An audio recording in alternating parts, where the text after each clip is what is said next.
Hi guys, Prabhas latest movie కల్కి అయితే cinema break even అయింది భయ్యా. కేవలం 9 రోజుల్లోనే సినిమా బ్రేక్ ఈవెన్ ని కంప్లీట్ చేసుకుని ఇప్పుడు ప్రాఫిట్ జోన్ లో పడింది. అయితే సినిమా కేవలం 9 days లోనే బ్రేక్ ఈవెన్ ని కంప్లీట్ చేసుకోవడం అంటే మామూలు విషయం కాదు. బాక్స్ ఆఫీస్ పైన ఒక దండయాత్ర అయితే చేస్తుంది, మరి దుమారం చేస్తుంది భయ్యా కలెక్షన్స్ పరంగా.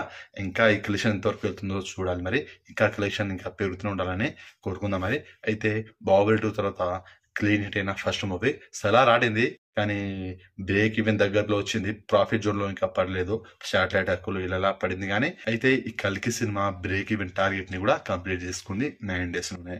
అయితే ఈ కలెక్షన్ ఎక్కడితో ఎండ్ అవుతుందో చూడాలి, మరి మినిమం 1000 కోట్లు అయితే ఈజీగా కలెక్ట్ చేస్తుంది. ఆ పైన అంటే 1200 కోట్లు కూడా దాటేస్తుంది, ఇది మాత్రం పక్కా. సో మీరు ఇంకా ఎంతమంది సినిమాని చూడలేదో సినిమాని వెళ్ళి చూడండి భయ్యా. చూసిన వాళ్ళు మీకు ఎలా అనిపించిందో ఒకసారి కామెంట్ చేయండి. వీడియో నచ్చితే లైక్ చేయండి, షేర్ చేయండి అండ్ సబ్స్క్రైబ్ చేసుకోండి.